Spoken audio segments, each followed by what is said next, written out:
नाज़रीन, आइए अब देखते हैं कि प्रकाश जावड़ेकर क्या कह रहे हैं। रहे और उनको डायरेक्शंस भी देते रहे, लेकिन कांग्रेस की ऐसे टिप्पणियों से पुलिस का मनोबल गिरता है। वो जिस तरह से राजनीति कर रहे हैं, इससे पुलिस के मनोबल पर प्रभाव होता है विपरीत।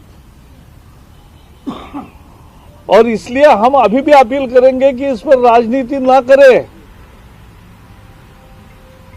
सबका एकमात्र अभी काम है कि हिंसा पूरी तरह से रुके और एक शांति स्थायी हो।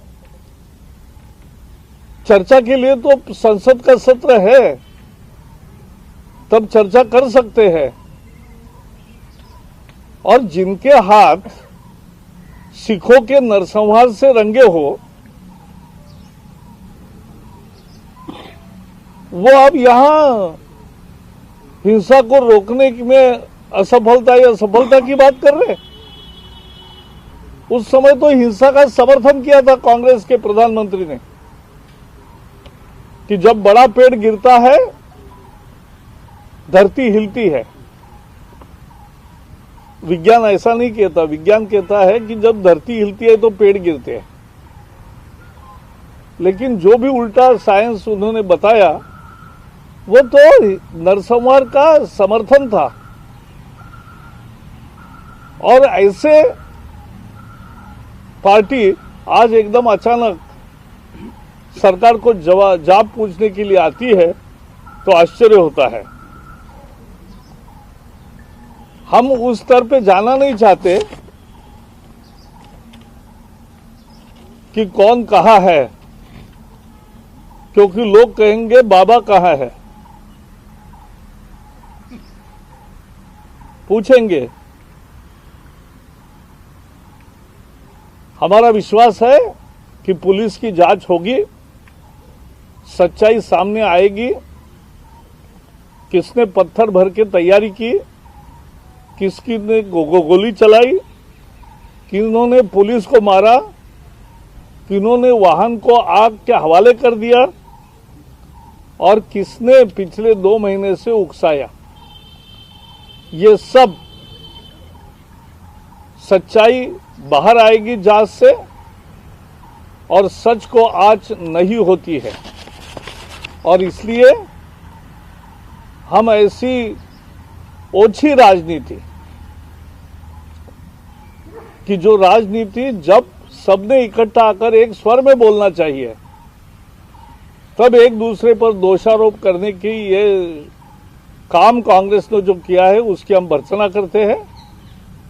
और कांग्रेस का यही राजनीति है, यही चरित्र है। और इसलिए देश की जनता ऐसे टिप्पणियों का कोई संज्ञान नहीं लेती। कांग्रेस शांति मार्च कर रही है, कांग्रेस हेडक्वार्टर से 3 जनवरी मार्च। वो तो देखो, कोई अपनी राय व्यक्त करे, उसके लिए कोई किसी को मिले, उसमें किसी को आपत्ति थोड़ी ना है, मिलना चाहिए। गृह मंत्री अमित शाह को जिम्मेदार बताते हुए इस्तीफा मांगा है। मुझे लगता है कि इससे हास्यास्पद मांग कोई हो नहीं सकती, क्योंकि अमित शाह प्रत्यक्ष स्थिति को संभालने में लगे पहले दिन से। और आज जो देख रहे हैं कि जैसे 84 में 3 दिन में जिस तरह से पूरे दिल्ली में नरसंहार हुआ और 3000 सिखों की कत्लेआम हुई, यहां एक एरिया से बाहर फैलने नहीं दिया है। लेकिन ये जरूर जानने की जरूरत है और जांच से सच्चाई बाहर आएगी कि इनको उकसाया किसने, कैसे ये सारी तैयारी की, ये सब बाहर आएगा। और मुझे न्याय की प्रक्रिया पर भरोसा है। Mr. Javadekar, my point is to you about the fact that, there's been a failure of the Delhi police. When there is a question mark about why didn't you get in the paramilitary forces on time? What is the role of the NSA? And what is your comments on Kapil Mishra's video? Because it's an entirely thing. This seems to have been because your Minister of State says it is orchestrated. Your Home Minister says it is spontaneous. Your government is speaking in different voices on a number of issues, be it Kapil Mishra, be it on the role of NSA, on the failure of Delhi. Why did you allow Delhi to burn? 20 people lost their lives, crores of rupees have been lost. Who will be held responsible? Why did you allow it? Because this happened. इसीलिए 24 घंटे चलने वाले channel को तुरंत सारे फैसले चाहिए होते हैं, लेकिन सरकार और समाज जांच के आधार पर दोषियों की पहचान करना इसी व्यवस्था से चलता है और इसलिए जांच जल्दी होगी, पूरी होगी और दोषियों को बख्शा नहीं जाएगा, ये निश्चित है। बाकी जो सवाल पूछे जो कोर्ट के संज्ञान में है उस पर मैं टिप्पणी नहीं करूंगा अभी। और जैसे पूछा कि कोई दल राष्ट्रपति जी को मिलने वाले हैं, तो वो तो कोई भी दल मिल सकता है। नहीं, आज ज्यादा सवाल नहीं है। एक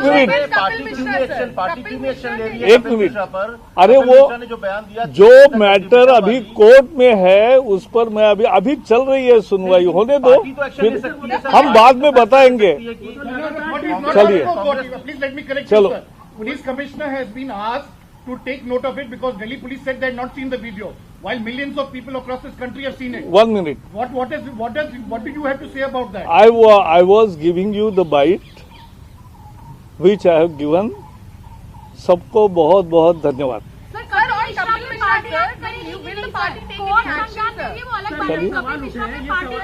मुझे फिर मिलोगी ना।